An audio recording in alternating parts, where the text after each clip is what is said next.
I want to preface by saying that the title of tonight's episode may read Madam Web. I don't want to talk about that. I want to talk about happy things.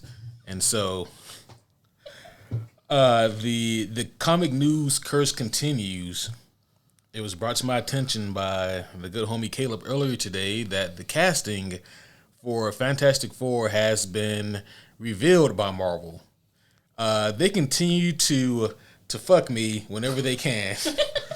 Also surprised I'm still here. Yeah, he never left. Yeah, I've just been here the whole time. And it is not just the two of us. We actually have a third homie here. Homie Kaye, welcome back to the podcast. Thanks. I'm waving at nothing. Sorry, I make hand gestures all the time that the homies can't see. But yeah, so we have casting for the Fantastic Four. We do. Do you have them in front of you? I do, as a matter of fact. The first one we already knew about. Pedro Pascal will star as Reed Richards.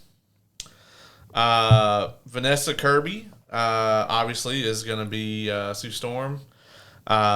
Joseph Quinn is going to be Johnny Storm. And Eben Moss Backrack. Close enough. I'm sure I butchered that. Is going to be the Thing. Yeah.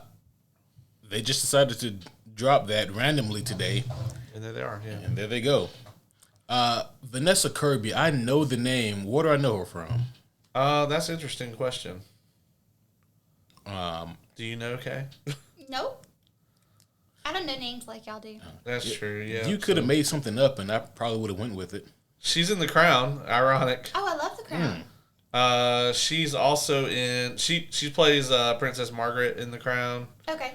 She's also the White Widow in Mission Impossible Fallout. Okay, I think that's probably... Looking at this is probably what you know her from. She's in Hobbs and Shaw. Yeah,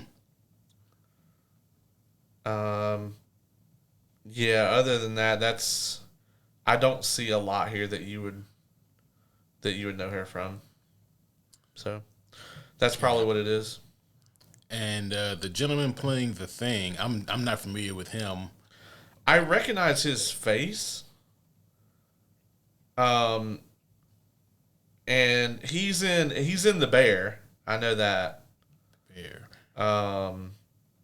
The one that's like about the restaurant or whatever. How much physical acting do you need to do as Ben Graham in 2024? Probably a lot because it's probably all mocap. Mocap, yeah. Yeah, he was in No Hard Feelings. He has a lot of minor roles and stuff.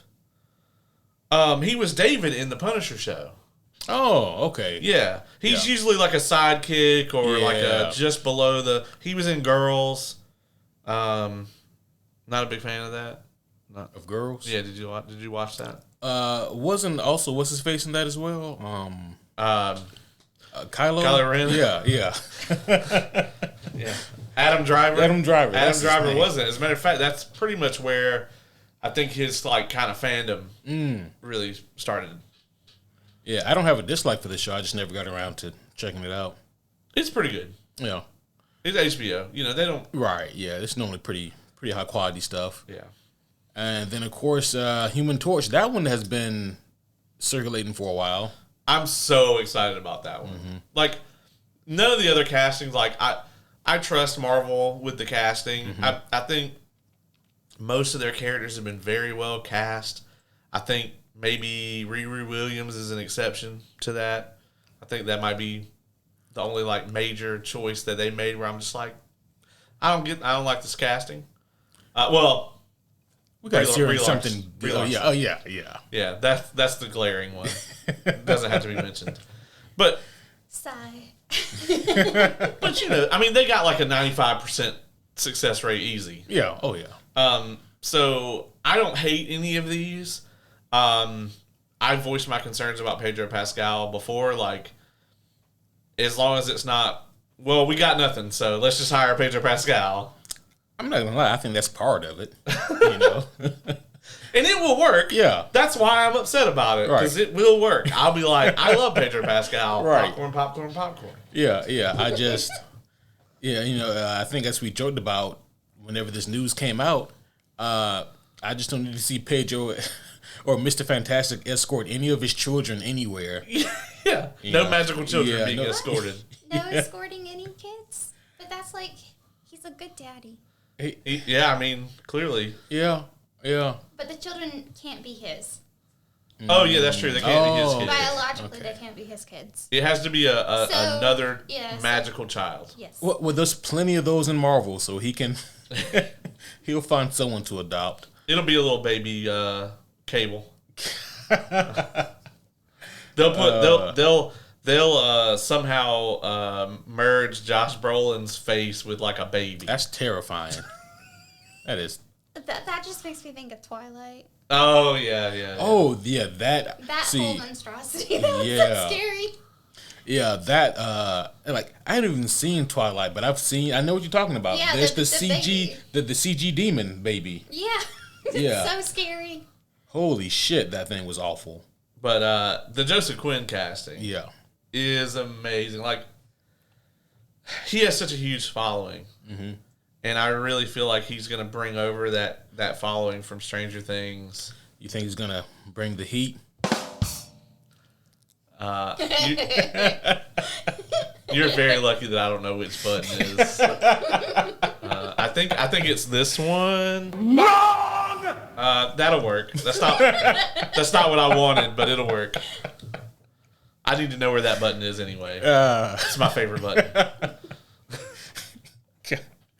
But no, I think that's great casting. Like, it sounded like too good to be true, like fan casting normally is. Right. You know, but I think they hit the money with that one. Yeah, I have to agree.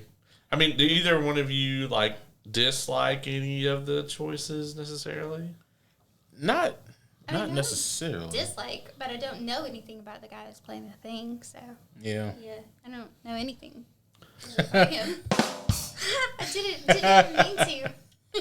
I mean, his character in The Bear, he's just like an angry guy that works in a kitchen at a restaurant and yells at people. He's like he's Gordon Ramsay, but with like a New Jersey accent instead of British, so it's not charming at all. You know. Or just change that New Jersey accent to Brooklyn, and he's got it. Yeah, he's like, you fucked up the macaroons. I will kill your whole family. That's his whole character in The Bear. Oh well, I mean, I'm sure he'd be great. Have the two of you seen the 2015 Fan Four Stick movie? I unfortunately have. Have you seen that? The what now? The Fan Four Stick, the Fantastic Four reboot from 2015. No, I haven't seen that one. I wonder if Oz has seen that. Ooh, if he hasn't, good question. If he hasn't, then it may be just what I'm looking for. You he know really what? wants to torture him.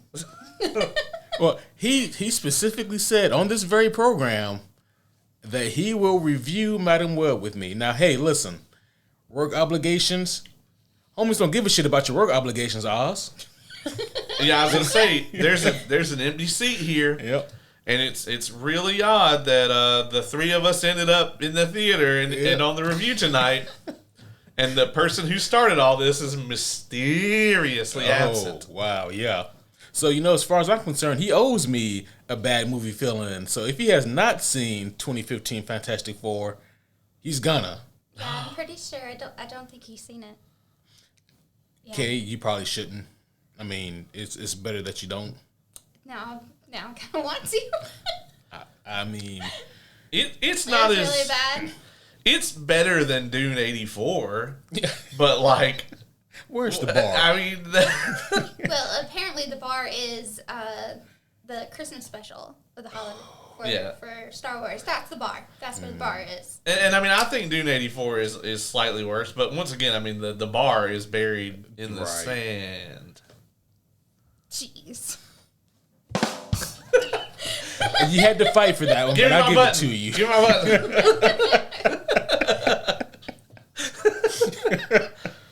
Oh, shit. That was terrible. It was.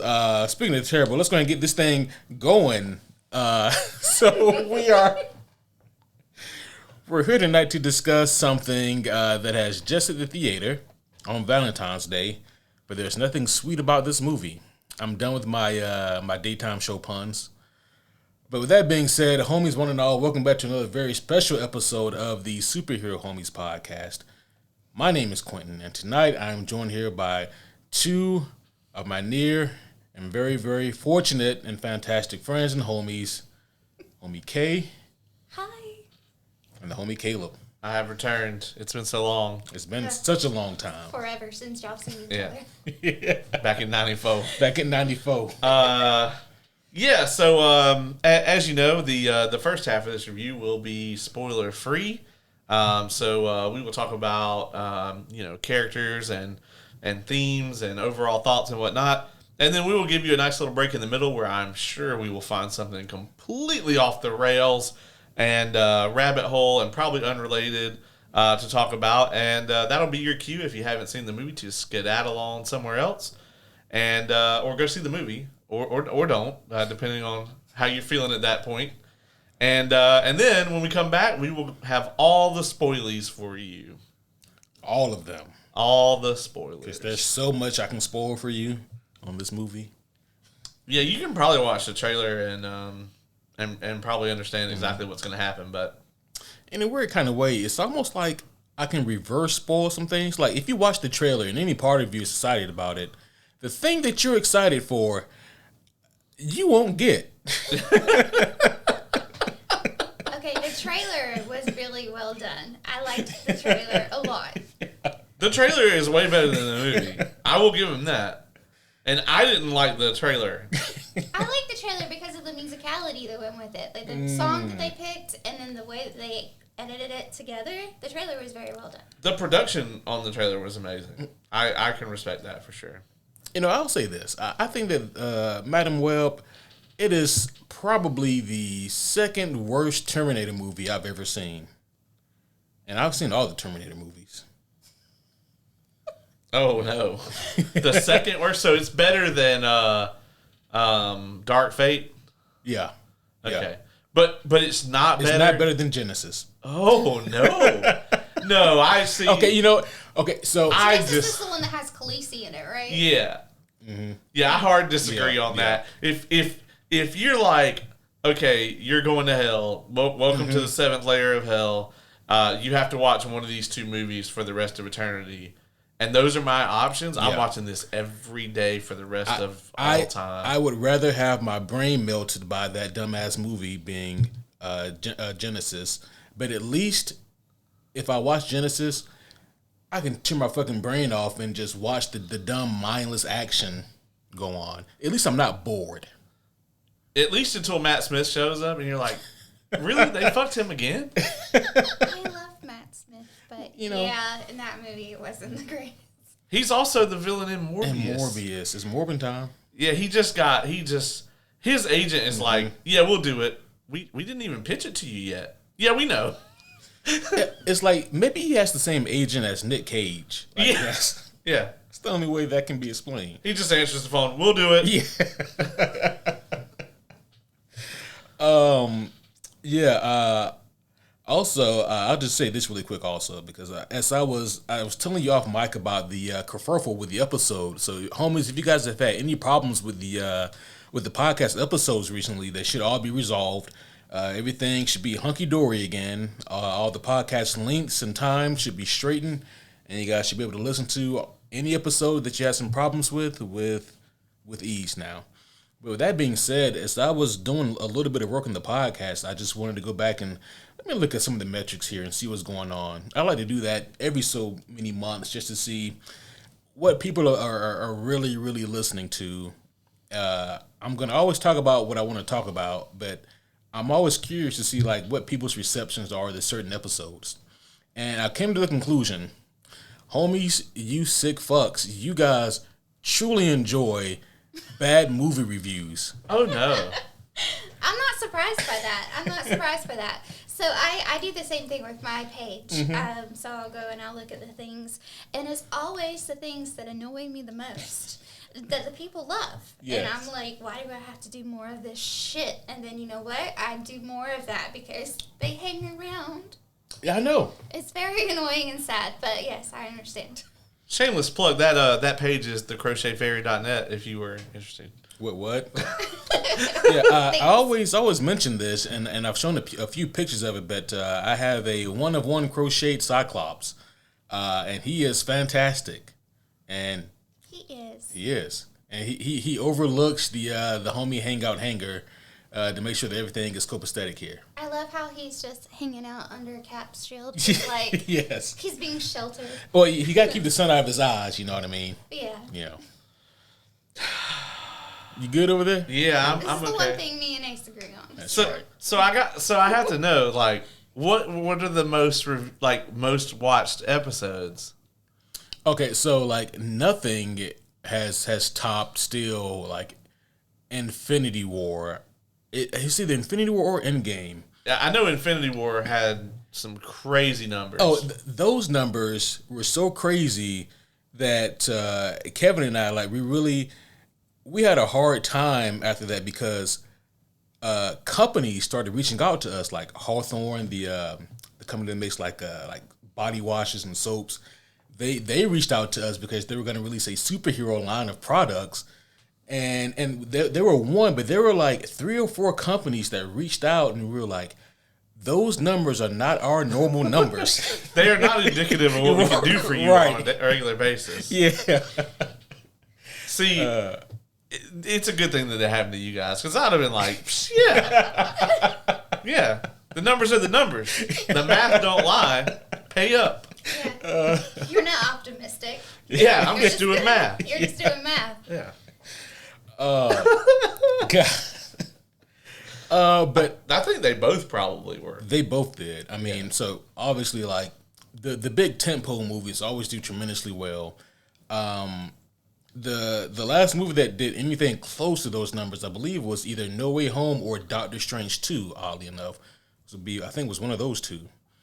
But yeah, lately everything's been pretty consistent on a small uptick, which is kind of what you want. So Yeah. no major complaints here. Yeah, homies, keep telling your friends and family, and even your dickhead coworkers about the podcast. You guys are doing great. Well, I think there was a point in time where we kind of had like an alternative voice to like the mainstream stuff, right? Where it'd be like, you know, the press hates this DC movie, and then you guys would break it down. Yep. Or it'd be like, everybody loves Ragnarok, and then we're like, it fucking sucks. Yeah. But here lately, it's just been like, the critics are like, this movie is trash, and then we're like, well, yeah, I mean, Yeah. they're not wrong. Yeah. And it's like, you don't want to be counterculture just for the sake of it, you know? Yeah. Because then you just like an aggravating asshole. There's no integrity in that. Yeah, there's not. So it is always interesting though, like kind of seeing the trends. People also like comparisons. I've noticed, like when I talk about what happens in the comic books versus what they do in the movies, and I think a lot of that has to do with the fact that they love superheroes and they love hearing about comic books. I don't know how much they like reading. See, yeah, I get that. Yeah, So yeah. Well, people I think don't like reading or making the thing, but they like to see Oh, yeah. how you did it and then the finished thing.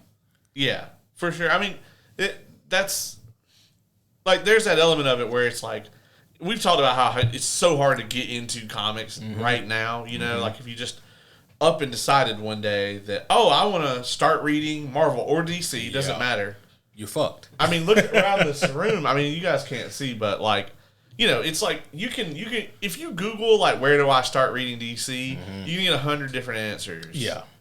And it's very challenging to get into that right now. So I mean, honestly, like that whole concept of like you just breaking down and explaining it. I mean, there's been a lot of times where I'm like, well, I could read it, or I could just wait for Ace to explain it. And then every now and then he comes to me and hands me a graphic novel and goes, hey, we're going to review this. And I'm like, I got to read it myself. You got homework. Go read. Yeah. Yeah, I have Winter Soldier in the car right now. That's right. That's not a thick boy. Yeah, no, it's not. It's not like we're reviewing like Big Damn Sin City over there. You can read it when we're at the condo. songs. Oh, yeah. So. Good time. Well, I guess we should talk about this movie. Yeah, we should. We totally skipped over that. So I think normally this is where we give our brief overall thoughts, but I think before we do that, like, because I know just a very little bit about Madam Web as a character, she didn't really know anything about the stuff on the pages. So why don't you give us a brief synopsis of what the character is on the page, and then we can talk about the pretty much unrelated film. Yeah. So it is interesting. Like, the movie did a really unique job of kind of picking and choosing what they wanted to use from the canon and what they didn't. But as far as Madam Web goes, like, yeah, she was born with like a very severe kind of neurological disorder. So she was left kind of, she basically needed to be on life support, basically. Actually, I don't remember if she was born with it or if she was... if it was Maybelline? Yeah, maybe it's Maybelline. But I know, actually, I think it may have came later on in age. Maybe just got too debilitating later on in her age. But her husband actually built like a device for her to be in, and there's like a bunch of tubes connected to the device, and it looked like a web. But she is a mutant, which this movie couldn't mention, and so they kind of did a workaround for that. She is a mutant that has precognitive powers, telepathy, and things of that nature. She is mostly directly tied into Spider-Man. So in terms of how she got her powers, yeah, I mean, she's a mutant. In terms of her conditioning, that just came about with time and age. But in terms of her relationship to some of the other spider people, it's kind of like a web. So I do remember it was after House of M. Madam Web was one of the few mutants who kept her powers. But after a while, she was killed, and she actually passed down her powers to Julia Carpenter, who was one of the Spider Women we see in the movie, played by Sydney Sweeney. The one named Maddie, that was the one who kind of had the attitude in the movie. She's actually the granddaughter, I believe, of Madam Web. So, like I said, there's like a weird kind of relation with all of them, and I'm not really sure about the other one in the movie. As far as the villain goes, they just kind of found somebody who they could use from Marvel Spider-Man comics, and they put Ezekiel Sims in there. He is probably maybe the newest of the characters. He was created like in early 2000s, and I'd be hesitant to call him a villain. But there are some similarities. Like, he is a bit of a businessman. He got his spider powers from performing a ritualistic type ordeal in Peru, and I mean, the movie kind of got that bit. And this is where we get into the stuff I don't like in the comic books that the movie did adapt. Question. Yes. Does Ezekiel Sims in the comics walk around barefoot all the time? He does. He walks around barefoot more than he should, and that's the only reason why the movie did it. Yeah. Because walking barefoot on a New York subway is the bravest thing he did in this movie. Right. Yeah. When that happened, I leaned over to Caleb and I was like, why doesn't he have shoes on? All great questions. Yeah. And he's kind of an earthy guy in the comics, as much of a businessman as he is, and so that's kind of why he does the whole shoeless thing. But he does have... His powers aren't so on the nose that they are just Spider-Man version B. Nor have I ever... granted, I've read like a good bit of his story, like his origin and his introduction with Peter and all that. I've never seen him rock a spider suit. Never. I mean, but you got to sell toys and you got to get people in the theater. So yeah, and also on top of that, I'd be hesitant to call him a villain. He did manipulate Peter to an end, but then he realized what he was doing was kind of fucked up, and so he kind of course corrects himself. But he actually helps Peter more than he hinders him, I would say. Yeah, so that's just a little bit about some of our main characters here. And man, And I want to mention the other main character. I don't know if that's a spoiler if people know about this certain character being in the movie. I mean, we're gonna have to dance around it the whole first half. Ben Parker is in the movie. There we go. Yeah. Good old Uncle Ben is in the movie, and he can't wait to be an uncle. I like how he even had on old man sweaters through a whole lot of it. He did. Yeah, he was prepping. He was ready. Oh man, what's the name of? I can't believe I'm trying to blank on his name. Not Charlie Sheen, his dad, who played Uncle Ben in the OG movie. Oh, Martin Sheen. Martin Sheen, yeah. I want to just get Martin Sheen to play him again. Because he's got to be like ancient. He's still alive, I think. But, I think he's still alive. But ancient, yeah. Yeah, that'd be great. Just no one ever mentions it, like why he looks so prehistoric for a 30-year-old. Yeah. I think that'd be great.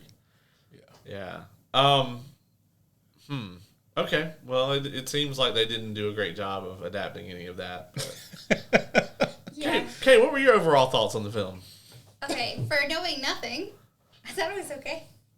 I didn't mind it. There were moments where I was like, what? It's okay.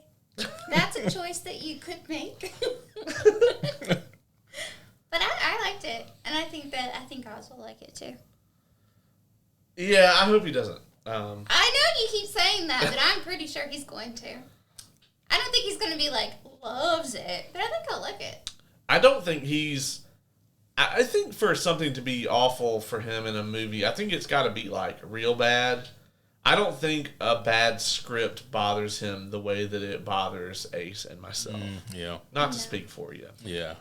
The dialogue in this movie makes the Star Wars prequels dialogue seem like Shakespeare. Okay, thank you. I was watching this movie wondering, did they just do one draft and on Post-it notes? Like, how did they come up with this script? And how did this get, like, approved for, like, yeah, this is how people talk? Who wrote this movie? If it was Stephanie Meyer, I'll understand. It was the same people that wrote Morbius. We're going to circle back to Twilight. Yeah. Yeah, I mean, S.J. Clarkson. That was the director? No, that's who wrote okay. That's who wrote the script. And guess what else they worked on? The Defenders. Oh, it's all making sense now. It is. They also directed an episode of Succession. I bet that episode was trash. Most of them are. I hate watched a lot of that show. One episode of Orange is the New Black. Wasn't invited back. So. Shit. Yeah. Woof. And then also someone that worked on it was Claire Parker. Clearly got on for the last name. Yeah. They didn't work on anything that was...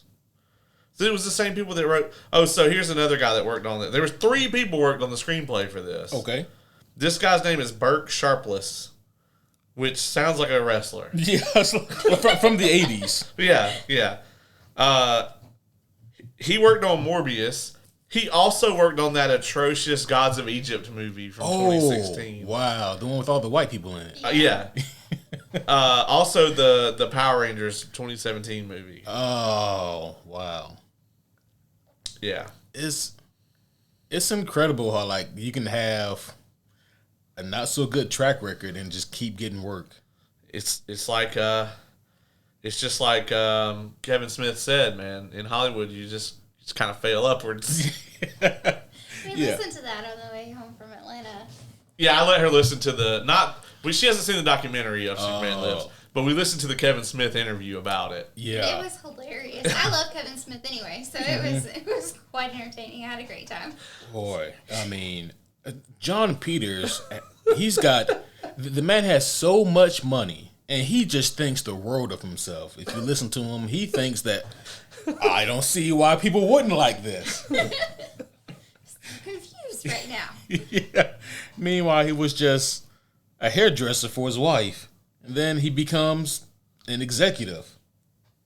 And he was like the executive producer on Batman '89, and I'm certain that like Tim Burton and what's the guy that did all the music on that? Danny Elfman. Danny Elfman are and Michael Keaton are probably to credit for 95% of that movie. Yeah. And then he was just like, well, I was the executive producer on this great film that everyone loves.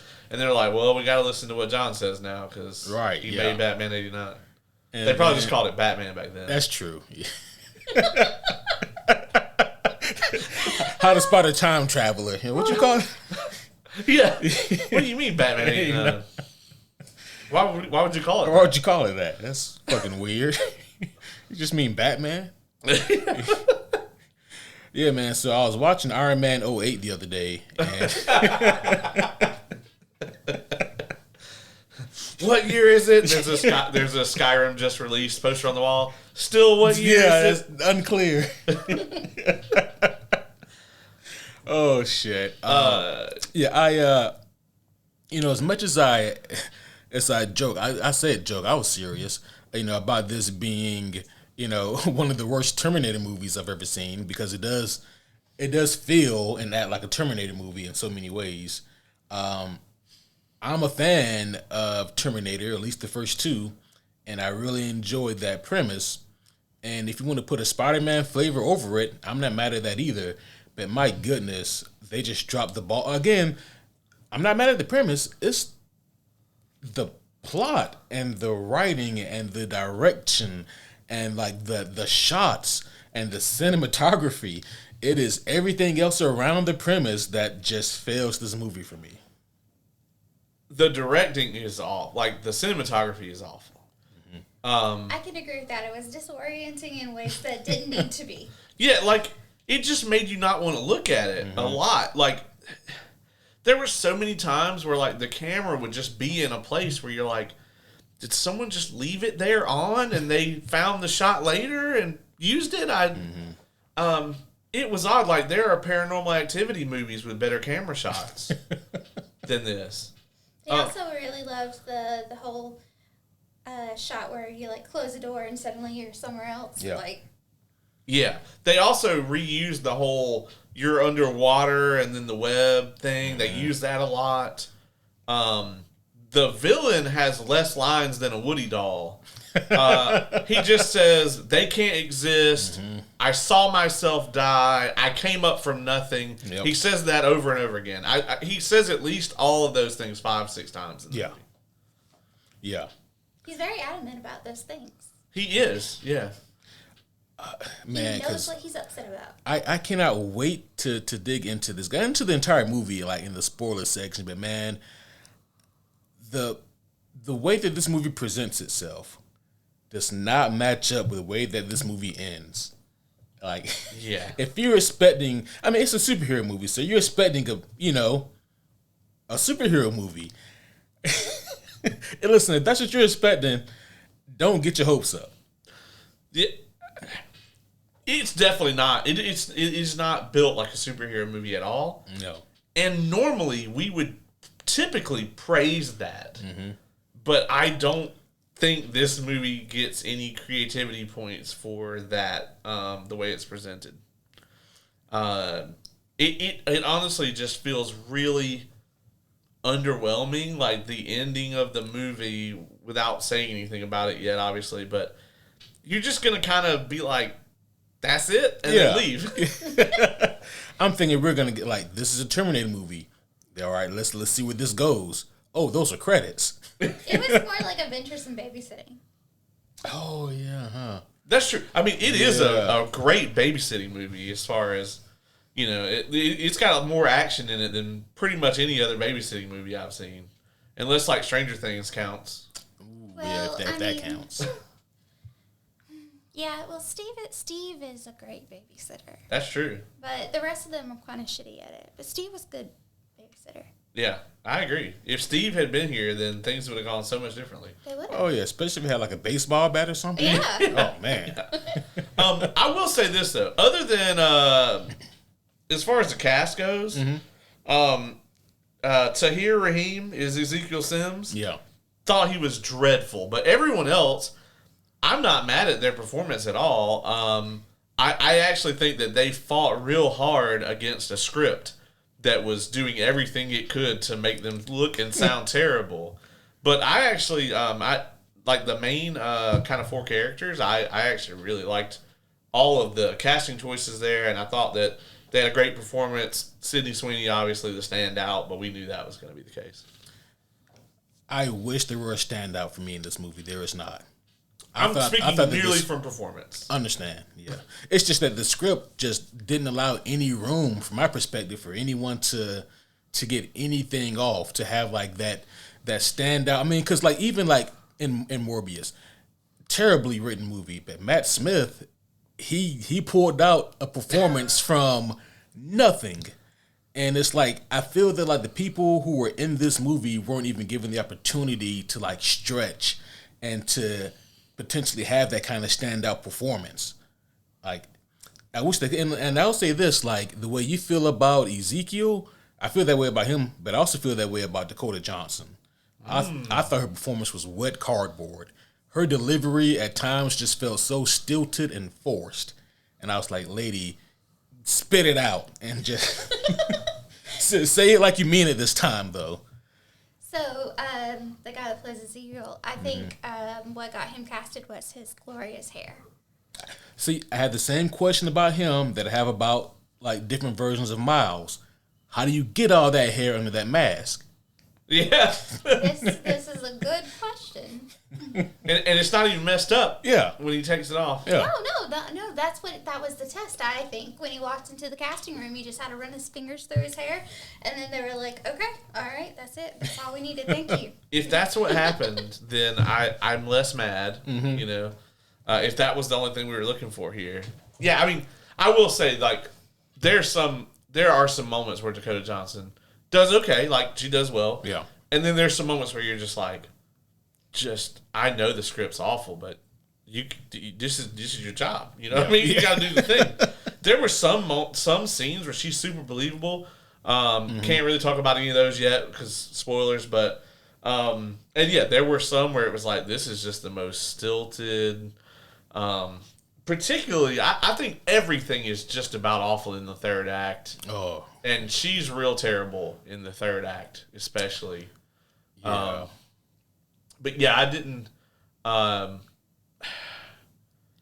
Yeah, I will say that she definitely had some problems. Her confused face, though, is on point. Her confused, she makes it a lot. I think that's just her face. She has resting confused face. Bless her heart. What you guys think of good old Uncle Ben in this movie? He didn't get shot. Spoiler alert. I liked him. His grandpa sweaters are fabulous. I think that they were really trying to hone in that he is like a moral compass, more so than I thought they needed to. But I understood what they were doing. This movie definitely needs a moral compass because it isn't our main heroine. Holy shit, we'll get into that later. But oh my god. Anyway, yeah. I actually that's Adam Scott. I thought he did a great job. It's weird to have a movie that Uncle Ben lives through. Right. I know. I was very proud of him. Right. Yeah. Super proud of Uncle Ben. Yeah. Normally, it's like, you know, you might as well just cast Sean Bean at this point. If they ever do another like Uncle Ben, it should be Sean Bean. Yeah, I'm sure he can do a Brooklyn accent. Yeah, he can pull it off. Wait, no, Queens. Yeah. They're right next to each other. You know. Yeah, you know. They wave. I just wanted to get it right before the emails started coming in. Oh yeah. Caps from Brooklyn. Yeah, Caps from Queens. Get this guy off the show. Oh man. I don't know why the homies sound like that. I know. It's like, I'm not sure where the homies are from now. They're the Gremlins, a carnival villain from the Batman animated series.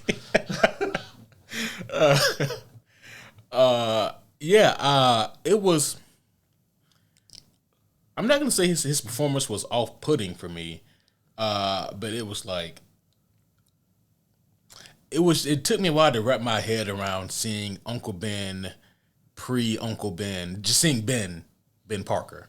You know, I mean, I wasn't mad at his performance. Again, like there was nothing about it for me that really allowed for him to stand out or to really define who that character is. But then again, I feel like everyone in this movie has that problem. Like the script is so stilted, it doesn't allow for anyone to really grow or develop or to see what they are. And when I say like develop, I mean like seeing how a person gets from A to B is the development. In this movie, people just teleport from A to B, and we're just expected to believe that, okay, yeah, there was a transition that happened here. But as far as his performance goes as good old Uncle Ben, I'm glad he's so happy to be an uncle. Boy, I almost made a joke there, but I'll say that for the spoiler section. Like, still fucked up, Madam Well. Yeah, I mean I like the soundtrack in this movie. It was okay. It's got all your early 2000s pop hits in it. You'll be like, oh, hey, yeah, I remember listening to that or downloading it from LimeWire or whatever. We got a Blockbuster cameo. That was wonderful. There was a Blockbuster in it, yeah, and a big-ass Beyonce poster. And then a hell of a lot of Pepsi. There was... We have to figure out, like, if Pepsi paid for some of this movie. Oh, for sure. Had to have. Honestly, there's a couple things in this movie that are very reminiscent of other like things that aren't Spider-Man. It has very heavy Doctor Strange vibes, and it also has some very heavy Arrow vibes. They got an evil Felicity. They got Darth Felicity, and then they also like you remember how like there used to be Microsoft ads all in Arrow all the fucking time. It's like that with the Pepsi. Yeah, there's like so many Pepsi product placements in this movie. Yeah, and the labels when they're drinking. Oh, yeah. Are always out. Yeah, labels out for Harambe. Yeah. Hey, cut. Make sure you smile when you hold that Pepsi can. All right. yeah. Can't be seen with your resting confused face holding the Pepsi can. You can't be confused about whether you love that Pepsi. You can be confused about everything else in your life, but that Pepsi is delicious. Yeah.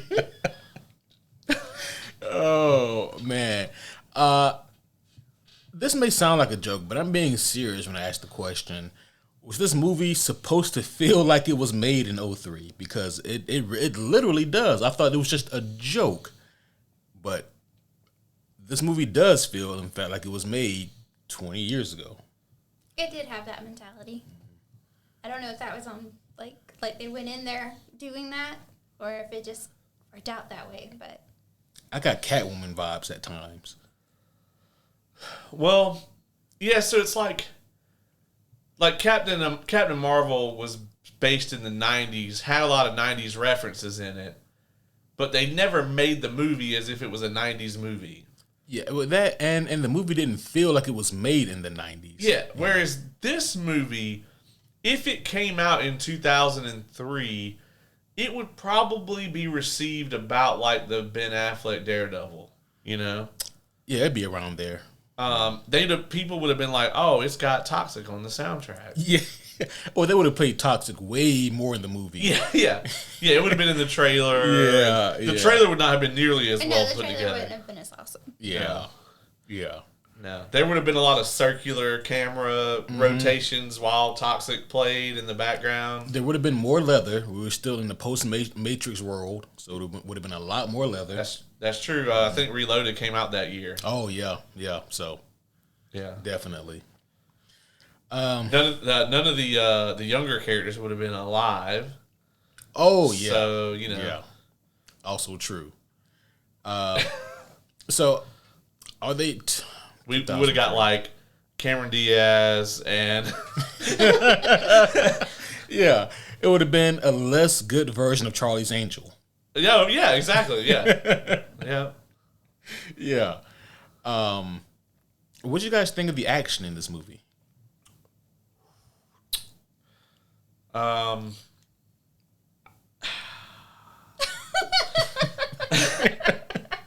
Okay, you got what you got? Just watching your expressions through that whole process, it was like when we were at dinner and he had like this whole range of emotions. He didn't say a single word. It was wonderful. Okay, so the action was good but also confusing, and it was kind of sporadic. But I think a lot of that had to do with the way that they did the camera angles and the suddenly you're looking at a different angle. And I know they did that because it's like, oh, it's supposed to be disorienting, so you're confused like she is, but it just left me a little boggled. It's not a good time watching it. You're just not having fun doing it. There's one scene in the movie with the paddles. You guys know what I'm talking about. Yes. Mm-hmm. That I was like, that's clever. Yeah.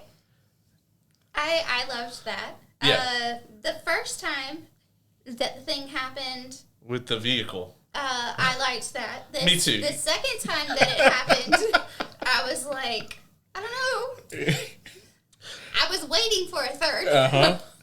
The first time that it happened was like the first time that you see Ben Affleck in the bat suit.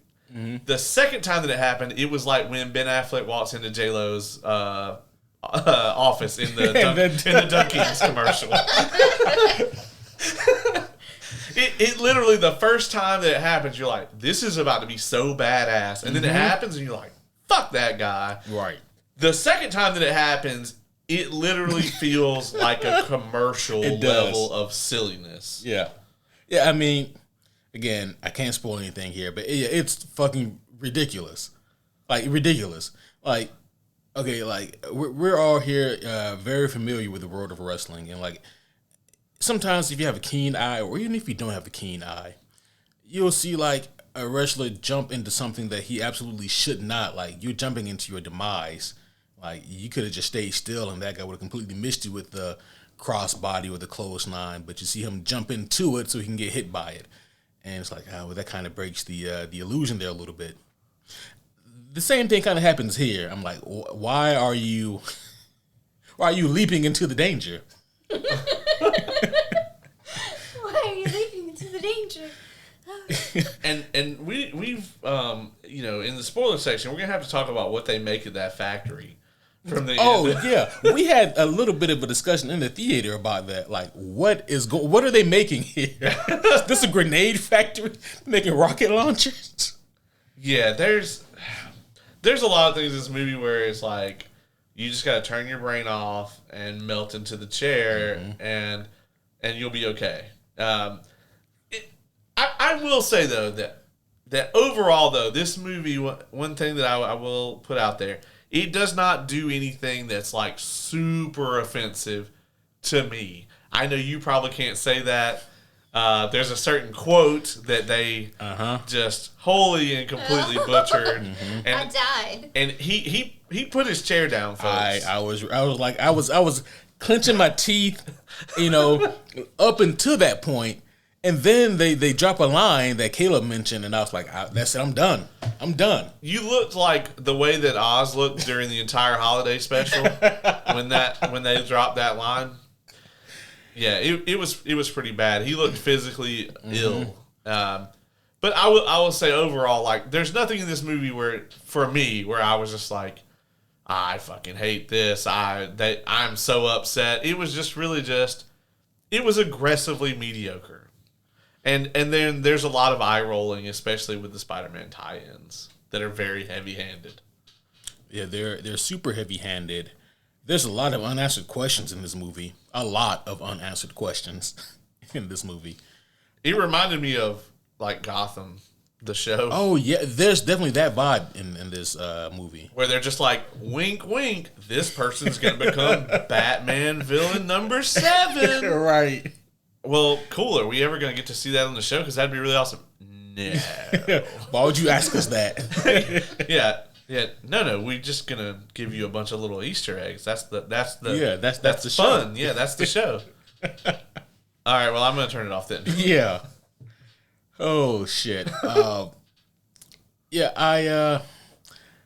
I'll say that, like, for most of this movie, I was either bored or wish I'd never read a comic book. I was either one of those two emotions for most of the movie. And I'll say this to the movie's credit, I was really just sitting around waiting for the next Terminator scene to happen because those were the only moments that I thought showed any kind of glimmer of goodness in them. And I mean, because I enjoyed those, it felt high stake. It felt like the movie had to pull out some form of creativity to figure out how is Madam Web going to get these young girls out of the situation when you have this thing coming after you. And, you know, so those for me were like really the only moments of the movie that at times were fun. The rest of it gave me a headache. I took some Motrin when I got back here.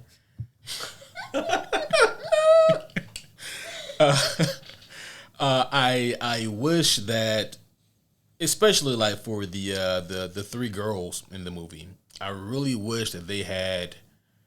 I think they probably have a really good chemistry, but man, I wish they had more time and more room to develop. Like, can you now? Don't tell me, but can you just show me who you guys are a little bit? All right, you're shy and reserved. I get that. You're angsty and angry. I get that. And you're worried about your family. I get that. But can you just act like a person for me, please?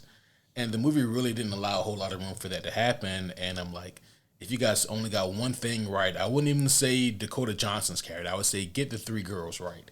Do something with them to make them feel more personable and just more human instead of more girl in the movie number one. Yeah. So that's kind of where I'm at. Are we ready to give our final thoughts and score before we head over to spoiler land? I'm ready. You Sure. all right? I'll go first. Okay. Yeah. Are you sure? You sure? You can go first. All right. I don't. Okay, so odds are if you listen to this and you're going to see this movie, you probably read a lot of stuff online about how the movie's awful and it's not good and whatever. Most of those things are true. Like I said, it's not horrible, but there's just, as we were walking out of the theater and I was looking at like the posters of everything that's up on the wall, I was like, other than this fucking Garfield remake, I think I'd rather have seen any of these movies tonight. Like Mean Girls was still playing. We could have went and saw that again. And I would have been way happier. No, we were not wearing pink. Oh, we were not wearing pink and it was a Wednesday. Is that a rule? Yeah. It is Wednesday. On Wednesday, Yeah, you're supposed they to wear wear pink. pink on Wednesdays. You never seen the original movie No. either. Oh, God. Anyway.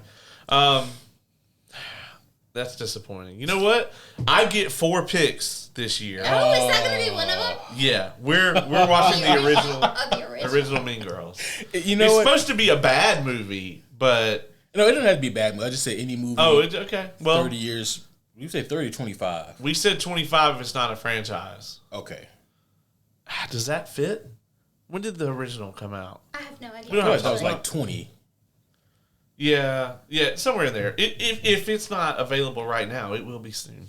But yeah, no, I mean, I think that the the 3 future Spider Women, I think they're well cast. I would love to see them do more. A lot of them are very one-dimensional. They were all fighting against a script. You cannot outact a bad script. We've said that a ton of times. And this script is real bad. I mean, the script is horrible. The cinematography is really bad. Whoever directed this should not be allowed to direct anything else.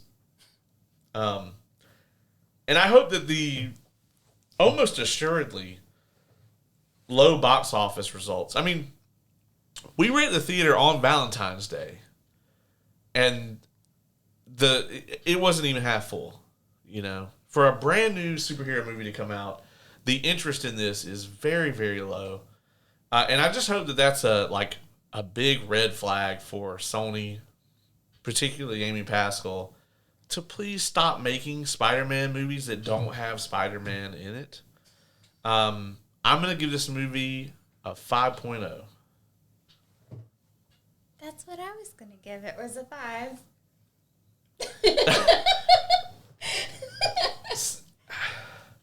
Okay.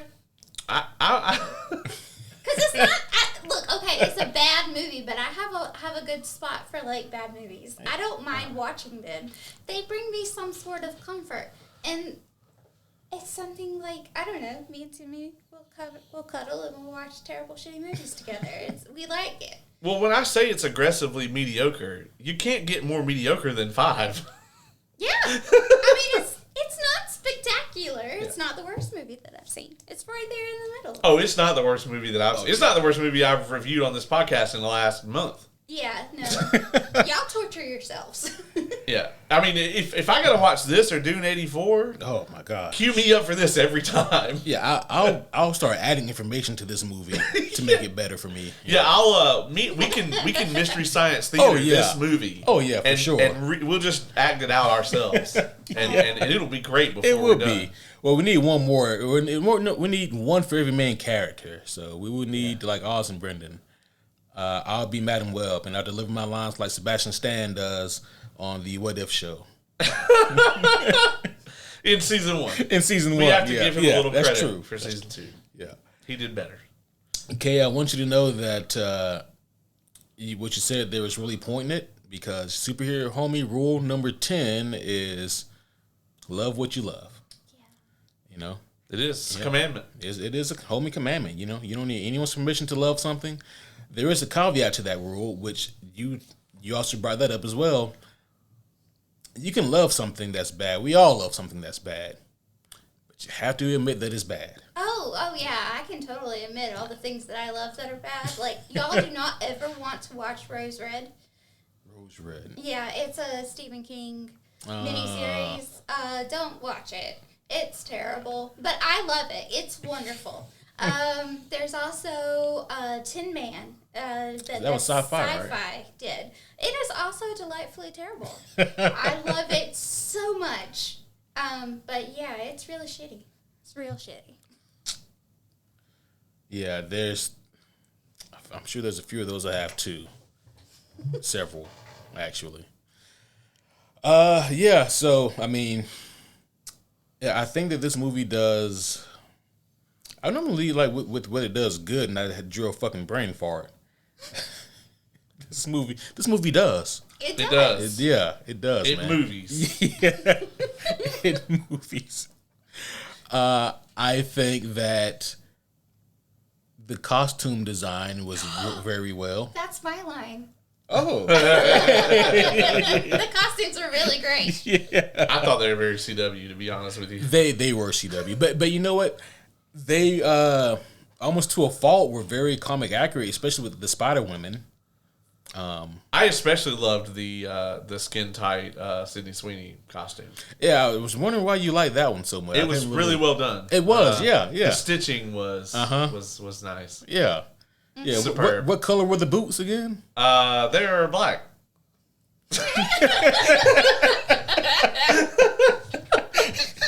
And they had the fur. Yeah, and then the whole club was looking at her. Yeah. She was upside down, but when she hit the flow.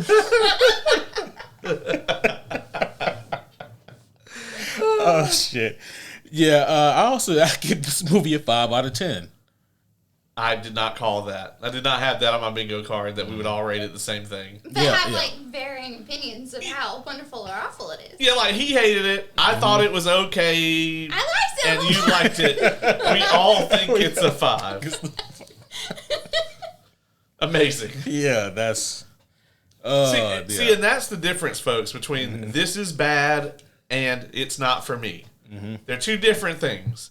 Like, you know, I can't tell you if you're like, this isn't for me. I can't argue that. But if you're like, this is good, I can argue that shit. I can be like, Right. no, you like it. It's not good. There's a difference. Yeah. See, I think I'd probably more towards Ace if I actually had read the comics, because I despise the 4th Harry Potter movie. But a lot of people like it. But I hate it because they went off the rails. Yeah, that's Goblet, right? Mm-hmm. But you're not mad. Like, So, like, I feel the same way, but the thing that a lot of people are mad about is when Dumbledore yells the fucking "Did you put your name in the Goblet of Fire?" And I actually like that in the movie. I didn't mind that in the movie. No, my qualm with that particular movie was they cut out an entire character that I thought was very important. They did. To the plot. And they completely wiped out Winky, and that made me mad. So. Yeah, I mean, I don't know if you've seen. You never seen any of the movies. No. But anyway, there's a scene in the movie where Dumbledore's just like, Harry Potter, did you put your name in the Goblet of Fire? And in the book, it's like, and then Dumbledore softly, like, whatever. It's very vastly different. Did you put your name in here? Like, Yeah. it's so hilariously different. Yeah. Like, And then just went off the rails. It's interesting, right? Because I've never read any of the Harry Potter books or seen the movies, but I got the game that came out, and man, I had such an interesting time playing that game, because like the homie Kevin, he had seen, if not all of them, he had seen at least some of them or most of them, and I was like, man, this shit is trippy. Like the first thing they did, dog, they put a talking hat on my head, and it. It's like, the fuck is going on here? Knowing nothing about Harry Potter and playing that game had to have been just such a trippy... Oh, yeah. That sounds like it would be very confusing. There's a goddamn poltergeist walking the halls of this school. Like, am I about to fight that? No. What? Oh? Peeves is in the game? Yeah. He's not in the movies. Yeah, they cut him out of the movies He's in entirely. the books, though, but he's not in the movies. Probably because he's creepy as Yeah, shit. they Tom Bombadil his ass. Poor Tom Bombadil. This is where I have to put in my usual disclaimer when we talk about these things. Fuck J.K. Rowling. Yeah, I hope that she dies in a series of fires. But also, this is also the place where if you don't want to be spoiled for Madam Web, this is where you should skedaddle. We'll give you a few minutes to do that. Scurry away. Go, go, go. Yeah. But if you homers have been good and valiant and faithful, then you know that your spidey sense will kick in and tell you to not go see this movie. Yeah, that's true. I mean, if you've listened up to this point and you haven't seen the movie yet, and you still want to, by all means, go buy that ticket. Yeah. I mean, we did get matinee prices, so that's something. We did, yeah. That felt pretty good. It was weird coming out of the theater and it was still daylight.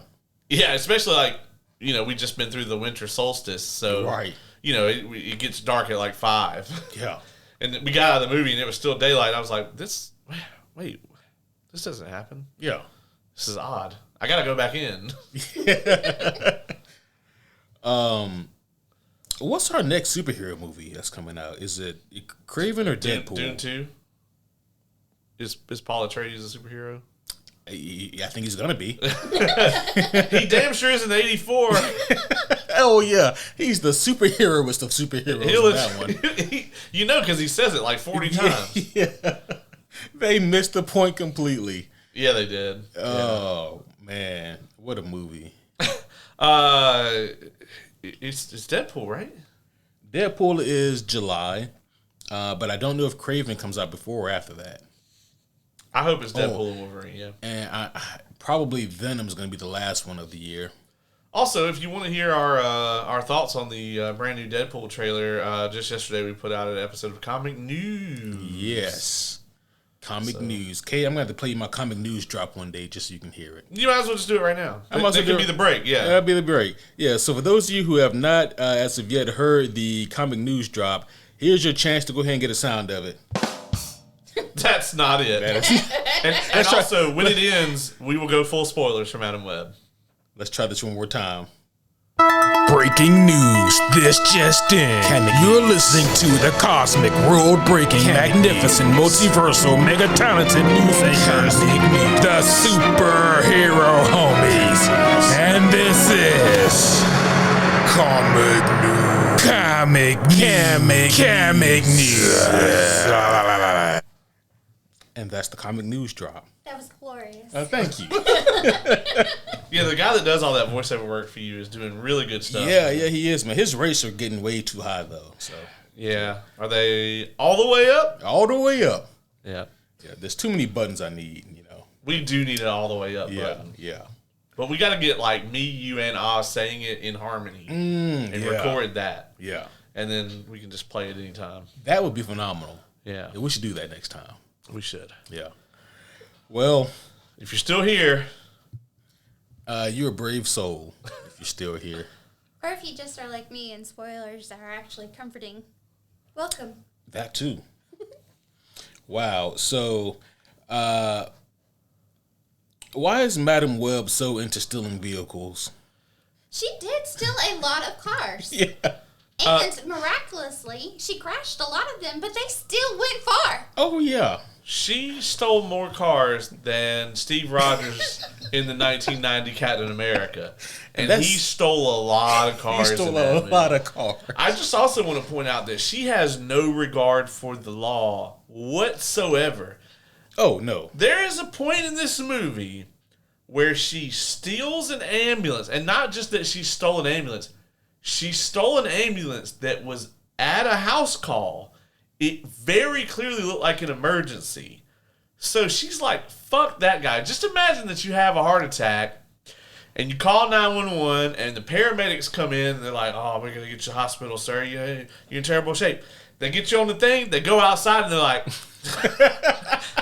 we promise we just had an ambulance right here. Yeah, we promise you it was right fucking here. I'm pretty sure they were coming for for Miriam. Yeah, for Miriam Parker. Yeah. But they were already gone, which was okay. Mm-hmm. So they put the pregnant woman in the back seat in the middle. I don't want to be in the middle back seat, nor in the best of conditions. Right. Like for starters, that was your indication that she was not actually pregnant because fuck that. Yeah. I've had 2 babies and I am not climbing into any goddamn back seat where you gotta sit up the seat for me to get back there. It is not happening. Especially when I am in labor. Are you insane? I've never been pregnant, obviously, but I have had abdominal surgery, and I'm imagining that it's not that far off. As far as, like, would you want to be in the middle back seat? No. The answer is no. I've had both of those. Yeah, no. Right? Yeah. You've had a couple. Yeah. Yeah, I didn't even think about that, but that is an excellent point. Oh, I said it immediately. I think I picked up on it before you did even. Like, I leaned over and I was like, did they just put her in the middle back? Like, the pregnant in labor? No. And why did the teenage girls need to go with them to the hospital? They have been hiding out of this house for a week. You're right. There was absolutely no reason for them to leave and go with them. He could have just gone. Plus, he is a trained paramedic. He could have delivered that baby. Oh, yeah. And waited for his friends to arrive. Instead, he didn't trust his friends to get there in time. And he put his sister-in-law in the middle seat in the back, which as a paramedic also seems dumb because how would he get to her and have enough room to do what he needs to do?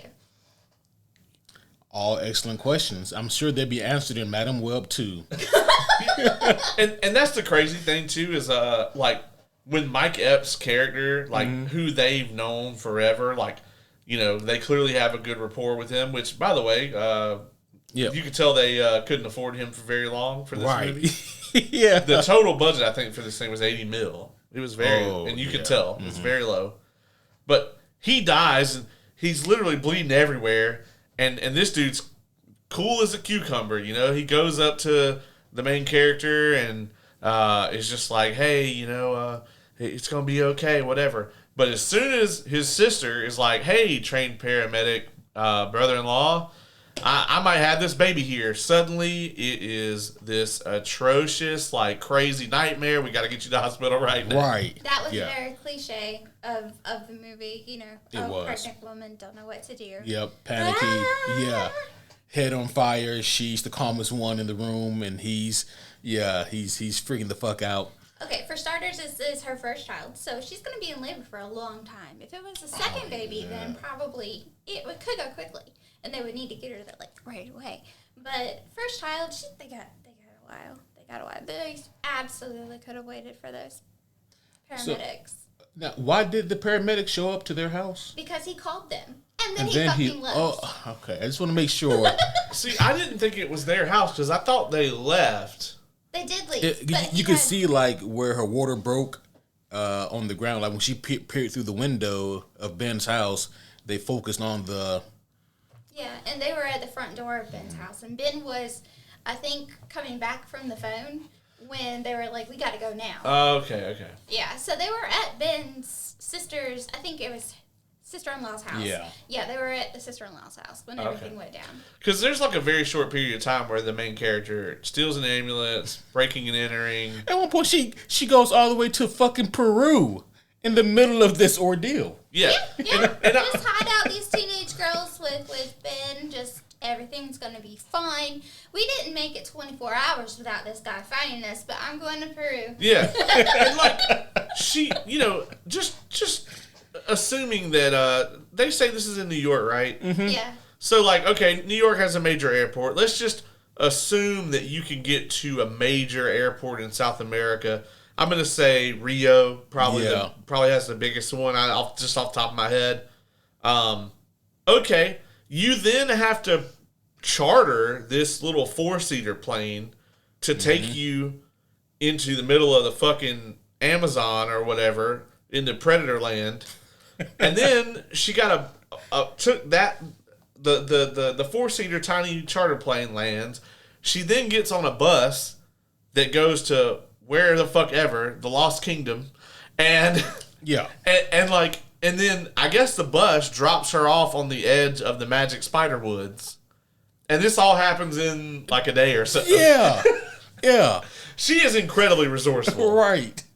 She is super resourceful. Like, and she does all of that to get some sagely advice. Okay, so now in Black culture, we have something that we recognize as being the magical, mystical Negro.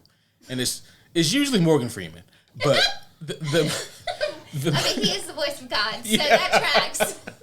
The magical, mystical Negro is normally the sagely black character that offers advice, words of wisdom, things that puts the protagonist in the right direction. They did not use a magical, mystical Negro. They did use a magical, mystical Peruvian. Yeah. And no, we didn't talk about. There's a fucking whole cult of spider people just living in Peru. There's a bunch of Spider-Man. Apparently. And they just happen to wear very similar costumes to the villain.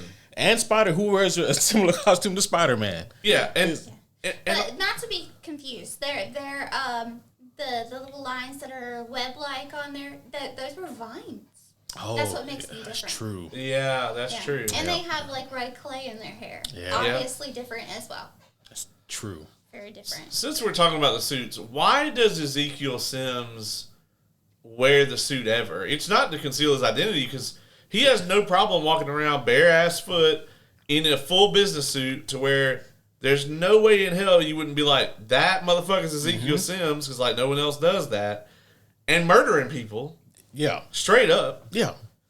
There's also that one point in the movie where I was trying to remember what it was earlier, because I was like, there's one point in the movie where he gets like a mystical power that's unexplained, and it's when she has him Darth Felicity put him on the phone with the police department. Oh, yeah. And he does the Terminator 2 shit where he just magically impersonates one of their officers or whatever. Yeah. And it's like, no, don't worry about this. Yeah, I got it, dog. It's cool. False alarm. And I'm like, what ability is that? Right.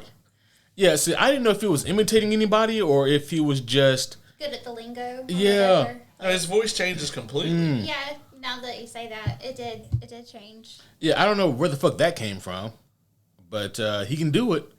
So it was also weird, right?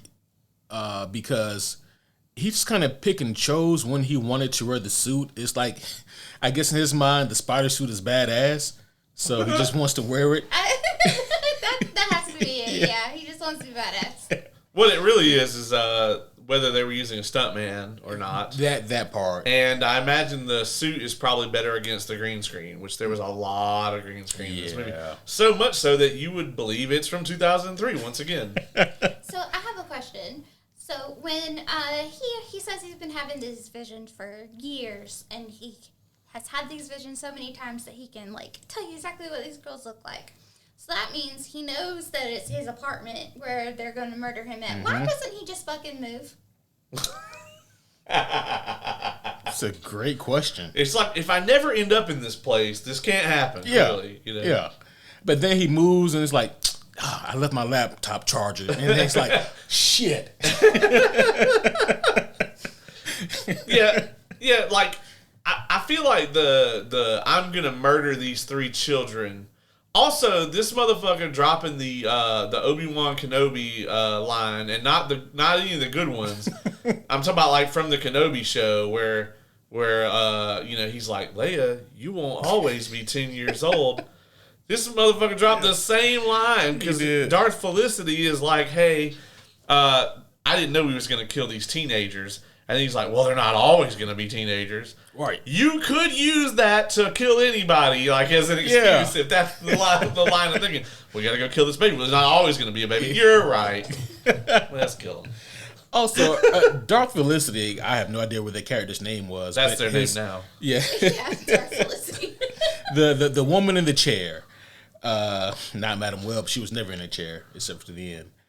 But they pretended like she was going to have a mini arc where she has a change of heart, but she never does. She never did. Yeah, she was just sort of like, I kind of regret this, but not really. The paycheck is way too big, and I need the 401k right now. And yeah, they did the thing from what was the movie that did this horribly recently? Blue Beetle. You remember there was the assistant guy that worked for the bad dude. He was like the kind of heavy-set guy. Yeah. And you just kind of, the whole movie, they just hinted at it. Like, oh, he's going to do the right thing. He's going to do the right thing, do the right thing. And then at the end, he does it. He gets immediately killed. Yeah. They kind of laid the groundwork to do something similar here with her, and they never really Yeah, did. they just kind of forgot about it. And like, I wonder if they did it and got cut. Probably. This movie definitely went through reshoots and re-edits and all sorts of nonsense. So what was up with that explosive factory? Okay, we got to talk about this It's shit. a firework place. In the third act, they go to this supposedly a firework factory, okay? I don't know what kind of fucking fireworks they have in New York, but we don't have them here. They can punch holes through brick walls. Yeah, one single firework can fucking disintegrate you. I think they actually make thermal detonators at this place. Maybe, hear me out here. That's the factory where Norman Osborn makes his pumpkin grenades. Yeah, that's gotta be it. It's disguised as a fireworks factory. So when they bring in all the explosives and shit in, nobody thinks anything of it. Right. It's actually genius. Yeah. But no. These fireworks are molten. Like ridiculous. And and here's the other thing, is like, that's supposed to be the same place that caught on fire earlier in the movie, right? Mm-hmm. Yeah. Like the caution tape and shit was still up, right? Okay, so like when it burned down the first time, wouldn't all the fireworks have gone off and exploded then? And then Look, so like they were too concerned about her boss dying. Gotcha. They couldn't handle the fireworks then. And so like within days, they've moved a whole new set of fireworks into the burned down firework factory. Okay. All right. Correct. And then when she's running from the big bad guy, that's the first place that she wants to go, where she got traumatized and her boss died. Mm-hmm. I just don't drink enough Pepsi, clearly. That's what the problem is. Yeah. And neither did Ezekiel Sims. Otherwise, he would have got the notion to do the right thing. The Pepsi is the true moral compass of this movie. So, like, all throughout this movie, I've been, suffering and gritting my teeth and rubbing my forehead. But when we get to the end of the movie here, I'm thinking, okay, at least we're finally going to get this scene. They're going to have some kind of Sailor Moon moment where they transform into the Spider Women. And I'm curious to see how we get here, and I want to see what this boss fight looks like. Silly fucking me for getting my hopes up. You know, say, how'd that go for you? Not well. It was the attack of the fireworks and the Pepsi sign. So, why does the firework factory have a giant Pepsi Cola sign on it? Because Pepsi is fire, bro. Oh. And when you drink it, it's like fireworks, going off. Like, man. So so amazing. This is great. I don't think that song was out in 2003, so they couldn't use it. But if they could. Yeah,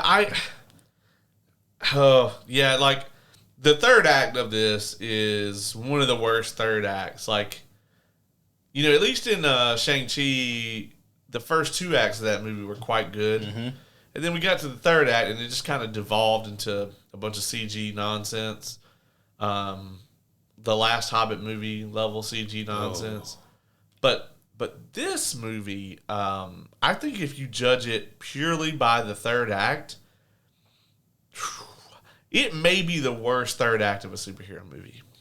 If it's not, then it's at least top 5 off the top of my head right now. And in one of the said superhero movies we're comparing it to, the main character hits a fucking bat Kamehameha wave. Made out of bats. Because of why not? I still don't know if I hate that or if I love it. I gotta be honest, that's one of those things where that this happens in Morbius. Okay. He shoots a bat. He literally, the bats line up, and I was like, you know, Christopher Nolan clearly left this on the, you know, he could have used this. Fucking, he charges it up and literally shoots out a Kamehameha, but instead of an energy beam, it's just bats. Yeah. Just bats. Okay. And it does damage for some reason. I mean, bats are scary. They are. I ran into 2 the other night and it scared the shit out of me. And nobody even charged those up. Yeah. But I'm going to tell you right now, like, in the theater when I watched that, I was like, I feel like I should like this, but I do not. Yep. Yeah. I think here's the problem with the Bat Kamehameha. I would genuinely love it if it was supposed to be funny and bad, but it's not. Oh, it's supposed to be serious. It's supposed to be serious. Oh. Yeah. Okay. Like if there was they came out with new Marvel vs. Capcom, and Morbius is one of the characters, and like that's like a fatality type thing that he does, that would be sweet. Oh yeah. You know, like in that instance, right? But like in the movie, you could just tell that they're like, this is so badass, and we're expected to think it's badass, and it's not. It's not. It's the most silly and ridiculous shit that you'll ever see. And yeah, I really do think that this third act is worse. Yeah. Minus the ceiling in the ambulance. That was good. I don't consider that. I consider that the second act. Okay. Yeah. That was the whole that was a great moment. What about when the ambulance flew through the building and kept going. Well, and then he jumps into the ambulance and proceeds to get hit by said ambulance. Well, you know that reference, the wrestling that you made earlier? Uh-huh. Yeah. That was it. That was it. That's what was happening. He was leaning into it. He just... I also love how she was totally fine with blowing up some other person's car, but not the one that the teenagers and Ben were in. Oh, and the pregnant lady. That's true. Haven't you seen Fast and the Furious? They're family. Yeah, they're family now. They had a Corona at the end of the movie. All right. Yeah. Now, so the main character in this movie loves vehicular manslaughter. A lot. And it's like... She should never drive anything ever. I don't know, man. She thinks she's a good driver, though. She thinks. Especially in an ambulance. She really... Yeah. Yeah, I mean, she also steals a taxi. Mm-hmm. That she had... So, like, she steals a taxi one time in the movie when she totally doesn't have to steal that taxi. Yeah. And then later on, she then hits a motherfucker with that taxi. Yeah. It's the same taxi. She just... I like how no one called the cops or anything. Like, nobody called in this taxi cab that got stolen. They tried to cover it up when she took the license plate off the taxi. I'm like, that makes it worse. Like, they would have trackers in those even in 2003. Yeah, that and, like, at least put a fake tag on there. Yeah. You know? You're going to get pulled the fuck over with the no Yeah. tag, and somebody who's a paramedic would definitely know that. Right. They'd probably also know not to steal a fucking taxi. And that part, too. But the first vehicle hit is awesome.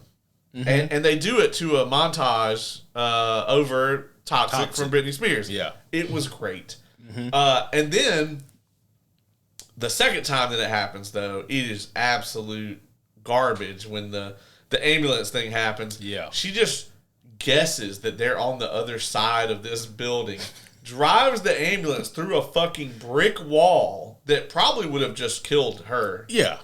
And then the villain jumps up so he can be smashed perfectly by the ambulance. The ambulance never loses an ounce of momentum. No. It also doesn't get fucked up. Like, Yeah. it's not like dented or... No. It drives for like another mile and a half before it breaks down. You know, like in the old, like original PlayStation and earlier, like before they could do the car physics, like where you like in the racing games, like you hit shit and like your car doesn't get fucked up. It's like that. Again, it fits the time frame, all right? Like No, I think we already had like Gran Turismo 2 by then. we did in 03. You know, I'm trying to cut it some slack. All right? Okay. It was amazing though. Like still, how by the third act the movie managed to disappoint me further, because as much bullshit as I had put up with, I didn't know that like all of like the Spider Woman fight scenes were just in fucking flashbacks. Well, flash forwards. Flash forwards. Excuse me. Excuse the fuck out of me. Yeah. I'm sorry. Yeah. Because it doesn't make sense, right? Because, and I know that time travel shenanigans never really quite lined up, but still, Ezekiel Sims' whole thing is that, man, those three are going to kill me at some point. And I'm like, all right. So he wants to kill them before they can kill him. All right. You know, it's a simple premise. I get it. Let's see how this plays out.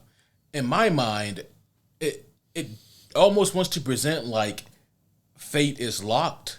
So he's trying to change that fate by eliminating the thing that's going to eliminate him. I am with you so far. Where it loses me, though, is that when he dies, it has nothing to do with them killing him in that scenario with superpowers. Why do they even bother to put in any of the shots of them in the super suits? Why bother to show that 10-second clip of them fighting him? What is the purpose? The way that they tried to spin it, I didn't do that one on purpose. I can't take credit for that. As soon as it left my lips, I was like, ew. The way that they tried to spin it in the movie is like she is kind of the center of the web, right?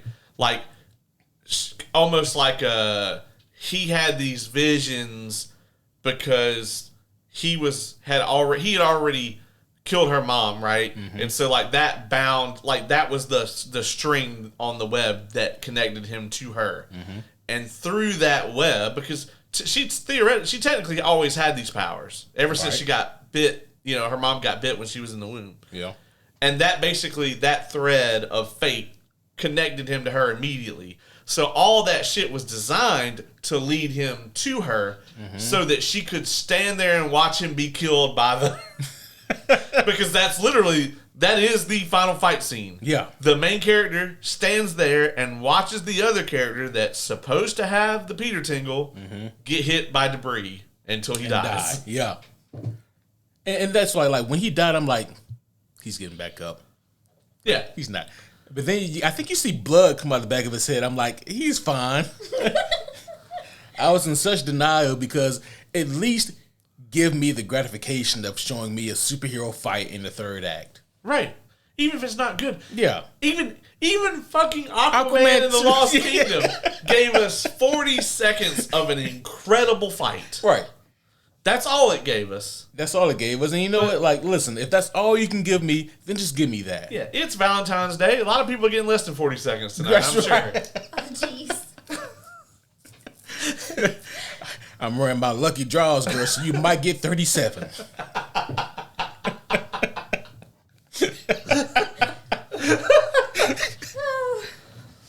Oh, shit. Oh, man. Off the rails. Off the fucking rails. That's okay. At an hour and 29 minutes, that's way more time than normally these have been going off the rails. That is true. Yeah. Yeah, lately we've been going off the rails, and it sounds like we've been snorting rails. Yeah. On these episodes. When we reviewed Dune 84, we didn't even make it through the fucking musical number at the beginning. Yeah, no. Like Brendan was already doing some fuck shit before the little jingle ended. Yeah, I'm like, we can't even get started on this before. Do we got anything else on this? I mean, listen, like, I can go on and on about, like, the bullshit. Oh, yeah. One more thing really quick. They're really grinding my gears about this movie. So, the time frame of this movie, as we discussed, doesn't make sense. We all agree on that. How is it, though, that, Madam Web kidnaps the kids and, takes them out somewhere into the woods, and the girls go off into a diner.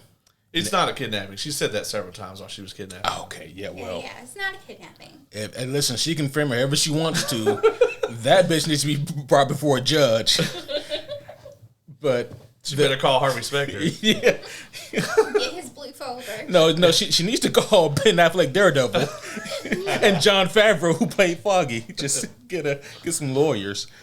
But the girls then go off later on that night into the woods to the diner, and then there's a guy there at the diner who is reading a paper that says 3 girls abducted. That paper, the Daily Bugle, is the most effective newspaper printing organization I've ever seen. Within hours. It had only been like 1 hour. Yeah. I'm like, how? And like the Daily Bugle already printed that story and distributed those papers. I also like how she trekked a mile and a half, I think they said was how far the diner was. I think they said half a mile. They said half a mile. Okay, she tracked through the woods a half a mile, but she was, and got there before the guy did, Ezekiel did. But then when she drove there. Yes, I noticed that too. She got there after he did. She was flooring it. Yeah. Full Grand Theft Auto driving. And she must have been sprinting through those woods, because by her own precognitive theorying, that means that, like, when in the vision, when she walked there in the time that it took for Toxic to play. Right. That is true. That is true. Yeah, and it's like a 3-minute song. Yeah. So she did a half mile in 3 minutes, which, I mean, that's not impossible. It's not impossible, but like through the woods. Trucking it. Yeah. I also love how those 2 girls are able to get up there and dance on that table, and none of the wait staff is like, "Get your ass down." Nobody was upset about it. 2003. Toxic was playing. Yeah. I still don't think anybody would be okay with it, even at like Waffle House. Okay, you were around. You're probably around that age, right? Like, how many tables did you get up and dance on back in 03? 7. I was very uncoordinated. I was gonna say it would have been one of those tables with like the like, kind of uneven, like the pole in the middle, and so like you just climb up on the one side and you just tilt over. Fall over. Oh, there it goes. Oh shit. And that's all I got for this movie. I think that this movie is almost so bad it's funny to me. It's just because, like, the fallacies in this movie, they just make me laugh, and at times that's all I can do to keep from crying. One more question: do you think that if by some way, shape, or form Sony had gotten their original wishes and put a Spider-Man in this movie, do you think that would have helped the movie any? Well, it would have made Caleb happy, but it wouldn't have helped the movie any. I think the use of the word happy is. You know that you're a whore for Spider-Man in his suit. Wow. See, all the way. So I went on the rant the other day about how I want them to stop fucking making Spider-Man movies without Spider-Man in them. Yeah. And this has turned into like that. I like have this like ridiculous. He has like to be in the suit. I have this He's love not, boner he makes for like an appearance, like a cameo, but he's not in the suit. It does not count. Doesn't count. So she's like, you don't like this movie because Peter Parker's not in it. I was like, Peter Parker sure as fuck is in this movie. He is. That's correct. That was also not a newborn baby. That baby was about 2 months old. Hey, listen, he's gonna have spider powers when I can't even. Well, that's what happens when you put a pregnant lady in the middle of the back seat. Yeah. It took them 2 months to get her out of the car. Yeah, that was the other thing, right? So, like, at the end of the movie, when Madam Web is in the hospital now she's blind, and I guess she's crippled now. Yeah, I didn't understand that part. Yeah. Suddenly she's crippled. Yeah. Okay. And blind. Did anything happen? The firework went off. Okay. Yeah. Like, I understood that part, but I didn't understand why she was in a wheelchair. Because she fell into water once and got up fine, but this time just fucked her up. That last scene was god awful. Maybe the worst part of the whole movie. She was. Man. It was like she had a different personality. Like, Yeah, that's what I meant, right? So she tried to then behave more like Madam Web from the comics or the animated TV show, but they did nothing to transition her from where she was to that. Yeah. I guess it was just that she had fully come into her power, I guess, and so she could see where everything was going to be in the future, and so I guess that made her reserved. Well, it's kind of like remember Bran from Game of Thrones, like when it becomes like the Three-eyed raven. the three-eyed raven, you know. But that was a transition, you know. Like he didn't just like that, you know, become a three-eyed raven and adopt that persona. It was, you know, they obviously it was a TV show. They had more time to do it, but they made no attempts at that here. No. Yeah, I hated her there in the end. And the bit with the sneeze. Oh, it's so corny. Oh my god! When I think my jaw dropped just a tad. I was like, really? Like Teen Titans Go wouldn't fucking do this, Right. Oh, Teen Titans Go. Yeah, no one likes Teen Titan Go. But even they are above that. Oh yeah. Well, isn't it kind of fucked up though that like she goes through all this to save these girls, right? But then, you know, she gets her Madam Web powers fully, and she's in the hospital bed, and she says something like, they say, yeah, Ben loves being an uncle, and she's like, oh, he has no idea, something like that. Why didn't she tell him? Yeah. Yeah, I guess she doesn't like Ben's brother. I guess very not. much at all. Yeah, why? Or Miriam. Yeah. Yeah, she's just gonna let him die. Yeah, let them die. It's fine. Everything's fine. Let Uncle Ben get shot, you know. Yeah, she straight up hints that like she knows that he's gonna become Peter's like full-time fucking caretaker, ward, whatever, and that his parents are gonna die, and that ultimately Ben is gonna die. But I guess maybe now it's like we must preserve the timeline. Oh, now it's like that. Yeah. Now the timeline matters. Yeah. Now that I'm safe. The TVA should just bust out of nowhere. Didn't see this coming, did you, bitch? Yeah. Yeah. No, I think I'm done making fun of this movie, though. You guys have any closing thoughts or remarks? I still think Timmy's gonna like it because it's a bad movie, not because.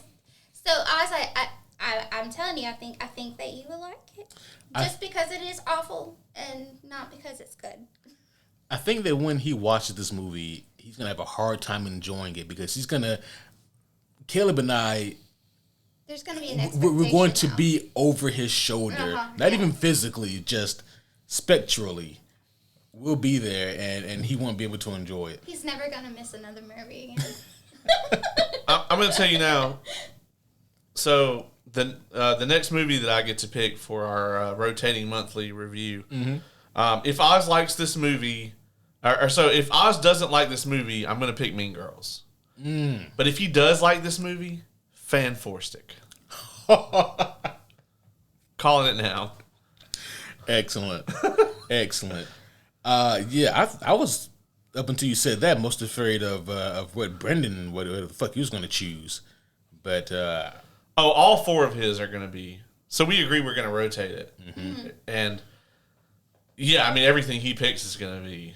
He wants to watch the '80s Transformers. He does cartoon, and that might be all right. I haven't seen it. It's okay.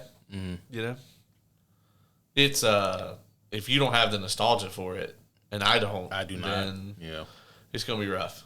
Yeah, I gotta think of mine. Yeah, we'll probably my idea was to let you start it so that Brendan would have to go last because I'm so not anticipating whatever he's gonna come up with. I mean, I can go next because Dune 84 doesn't count for mine. That was your idea. That was technically mine. Yeah. That was my idea. I never would have been like, let's fucking do this. And if you had, I would have been like, it's a bad idea. You don't want to do it. Oh, I had seen some of it already. I just never sat through the whole thing because it's awful. There's a mouth vagina in that on the space monster. Yeah, I didn't mention that to them. So I let them all get surprised by that. And they focus in on it a lot. Yeah. I did warn them that the scene where they put on the shields is super horrific. Yeah, Good homie. stuff. Good stuff. It's stuff. It's stuff. Yeah. Homies, I can't in good faith advise you watch this or Dune 84.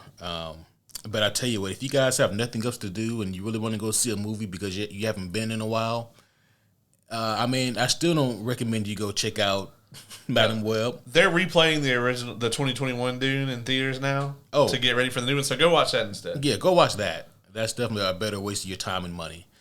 But if you find yourself sitting down in a theater and watching Madam Web, just remember this.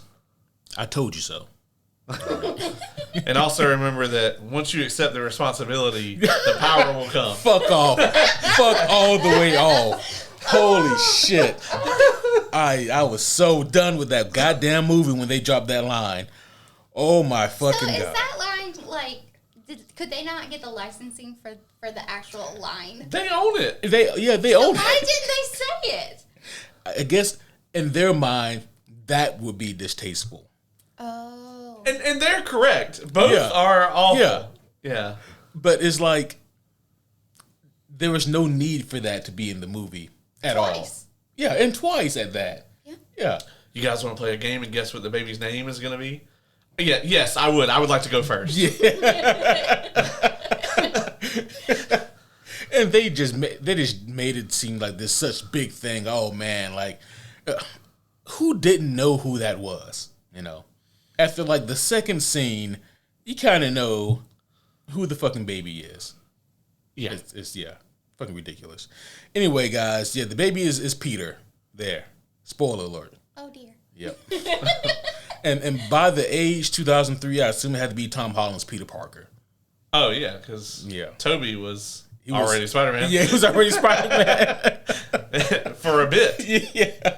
And Andrew Garfield would not have been a baby. Yeah, that's definitely a little baby Tom. Mm-hmm. Aww. Well, with that being said, I got nothing else for this movie.